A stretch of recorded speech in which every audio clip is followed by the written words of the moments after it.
नमस्कार दोस्तों, आप देख रहे हैं आपका अपना चैनल एजुकेशन फॉर अस। दोस्तों, इस समय हम लोग DSSB special education teacher practice set के सेशन में फिर से हाजिर हैं।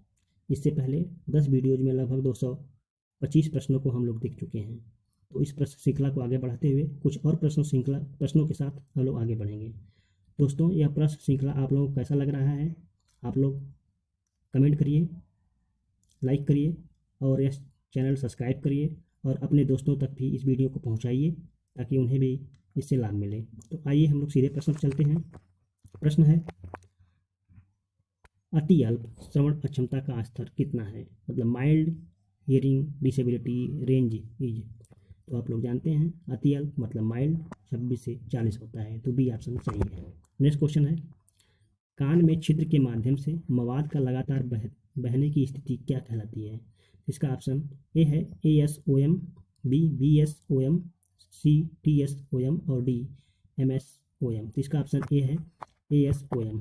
नेक्स्ट क्वेश्चन, निम्नलिखित में से कौन सा कान की हड्डी का प्रकार नहीं है? तो इसका ऑप्शन है मैलियस, बी इनकस, सी स्टेपिस और डी सैलियस। तो इसका ऑप्शन डी सही होगा, सैलियस। सैलियस कोई हड्डी प्रकार नहीं है कान का। नेक्स्ट क्वेश्चन, निम्नलिखित में से कौन से युग्म के सही होने की संभावना सबसे कम है?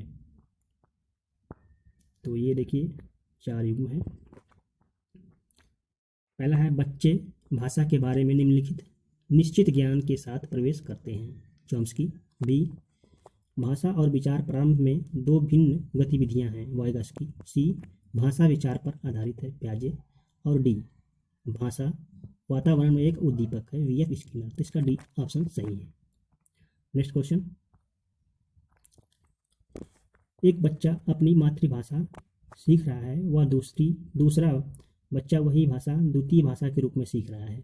दोनों निम्नलिखित में से कौन सी समान प्रकार की त्रुटि कर रहे हैं? तो इसका ऑप्शन ए है अधिकाधिक सामान्यीकरण, बी सरलीकरण, सी विकासात्मक और डी अत्यधिक स्वशुद्धता। तो इसका ऑप्शन सी सही होगा, विकासात्मक।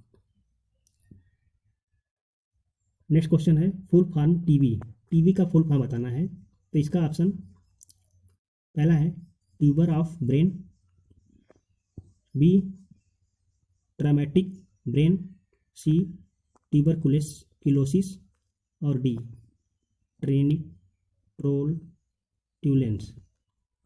इसका ऑप्शन सी सही होगा, ट्यूबरकुलोसिस। नेक्स्ट क्वेश्चन है, फिर फुल फॉर्म पूछा है PDD। इसका ऑप्शन ए सही है, pervasive development disorder. Next question है, श्रवण बाधित बच्चों के शैक्षिक हस्तक्षेप में निम्नलिखित में से क्या सम्मिलित है? ऑप्शन ए भाषा विकास, बी पाठ्यचर्या अनुकूलन, सी अवधारणा विकास और डी उपयुक्त सभी। तो इसका ऑप्शन डी सही होगा, उपयुक्त सभी। नेक्स्ट क्वेश्चन है,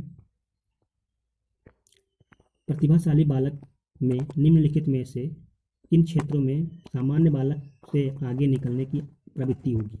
ऑप्शन ए शारीरिक स्वास्थ्य और सुस्थित जीवन, बी सामाजिक परिपक्वता और संतुलन, सी शैक्षणिक उपलब्धि और डी अभिरुचि की व्यापकता और सामान्य बहुविज्ञता। इसका ऑप्शन सी सही होगा, शैक्षणिक उपलब्धि। नेक्स्ट क्वेश्चन है,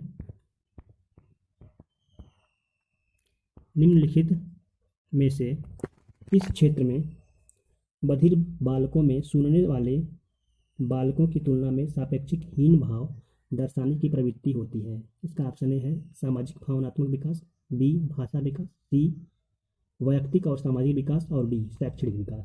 इसका ऑप्शन बी सही होगा, भाषा विकास। नेक्स्ट क्वेश्चन है मिलान करने के लिए, और मैं पहले ये मिलान करके रखा हूँ ताकि आप लोगों को देख लीजिए। क्वेश्चन का मिलान है, हम लोगों को समय बचे इसलिए। नेक्स्ट क्वेश्चन चलते हैं। ये देखिए बी उत्तर सही है।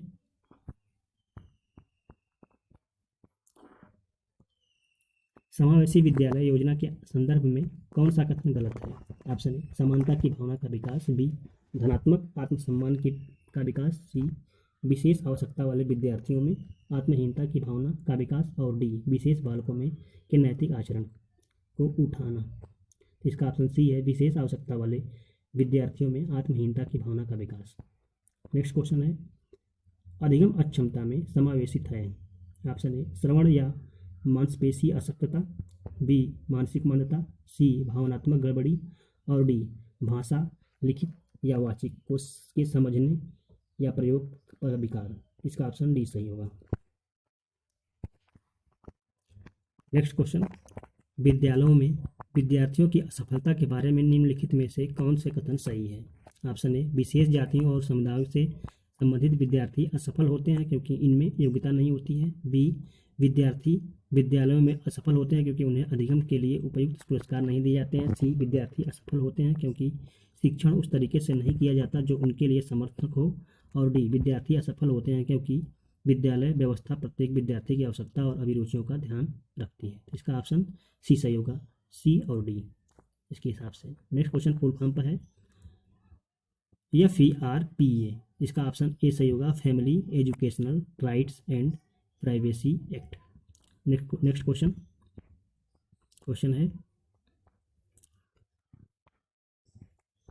विशेष शिक्षा कोर्सों का नियंत्रण किसके द्वारा किया जाता है? ऑप्शन ए भारतीय विशेष शिक्षा परिषद, भारतीय पुनर्वास परिषद, सी राष्ट्रीय शिक्षा परिषद और डी भारतीय मेडिकल परिषद। तो आप सभी लोग जानते हैं विशेष शिक्षा का देखरेख उसका नियंत्रण भारतीय पुनर्वास परिषद जो कि रिहेबिलिटेशन काउंसिल ऑफ इंडिया है।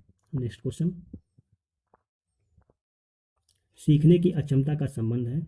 ए घटिया वातावरण सीखने की अक्षमता का कारण है, बी सीखने की अक्षमता का संबंध मानसिक पिछड़ेपन से है, सी सीखने की अक्षमता का संबंध भावनात्मक बिंदुओं से है और डी सीखने की अक्षमता वाले बच्चों को इंद्रिय गोचर समस्याएं होती हैं। तो इसका ऑप्शन डी सही होगा। नेक्स्ट क्वेश्चन है शिक्षा का अधिकार अधिनियम 2009 में एक अध्यापक के लिए न्यूनतम कार्य घंटा प्रति सप्ताह निर्धारित किए गए हैं। ऑप्शन ए है 40 घंटे, बी है 45 घंटे, सी है 50 घंटे और डी है 55 घंटे। तो इसका ऑप्शन बी सही होगा, 45 घंटे। नेक्स्ट क्वेश्चन है शिक्षा को बाल केंद्रित शिक्षा माना जाता है जब, ऑप्शन ए बालक के व्यक्तित्व का संपूर्ण विकास होता है, बालक की मांग, रुचि व अभिवृत्ति की प्राथमिकता होती है, सी शिक्षक के स्वयं के महत्व को ध्यान में रखा जाता है और डी पाठ्यक्रम को महत्व दिया जाता है। ऑप्शन बी सही है, बालक की मांग, रुचि व अभिवृत्ति की प्राथमिकता होती है बालक केंद्रित शिक्षा में। ठीक। नेक्स्ट क्वेश्चन है अधिगम अक्षमता शब्द का सर्वप्रथम प्रयोग करने वाले व्यक्ति थे। इसका ऑप्शन ए है स्किनर, बी है सैमुअल किर्क, सी है सिगमंड फ्रायड और डी है विल्हेम वुड्स। तो इसका ऑप्शन बी सही है, सैमुअल किर्क। नेक्स्ट क्वेश्चन मनोविज्ञान परिभाषित करता है? ऑप्शन ए पशुओं के बारे में सैद्धांतिक शिक्षण, बी जीवों का खुद के व्यवहार पर नियंत्रण करने का विज्ञान, सी पशुओं और मानव के बारे में अन्वेषण और डी मानव व्यवहार का विज्ञान। तो मनोविज्ञान मानव व्यवहार का विज्ञान है ऐसा माना जाता है, ऐसा है। ठीक। नेक्स्ट क्वेश्चन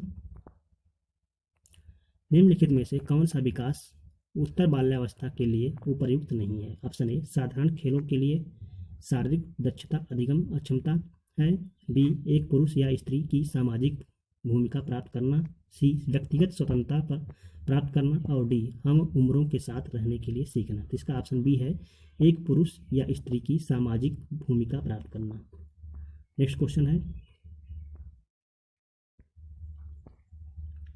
है एक शिक्षिका अपने शिक्षार्थियों की विभिन्न अधिगम शैलियों को संतुष्ट करने के लिए वैविध्यपूर्ण कार्यों का उपयोग करती है, वह प्रभावित है। ऑप्शन ए कोहलबर्ग के नैतिक विकास के सिद्धांत से, गार्डनर के बहुबुद्धि सिद्धांत से, सी वाइगास्की के सामाजिक सांस्कृतिक सिद्धांत से और डी प्याजे के संज्ञानात्मक विकास के सिद्धांत से। तो इसका ऑप्शन बी सही है, गार्डनर के बहुबुद्धि सिद्धांत से। आज का क्वेश्चन सेशन यही समाप्त होता है साथी दोस्तों। कुछ और प्रश्नों के साथ हम लोग नेक्स्ट टाइम फिर मिलेंगे। अगर आपको वीडियो और यह प्रश्न श्रृंखला अच्छी लगी है तो आप लोग चैनल को सब्सक्राइब करिए, वीडियो को लाइक करिए और अपने दोस्तों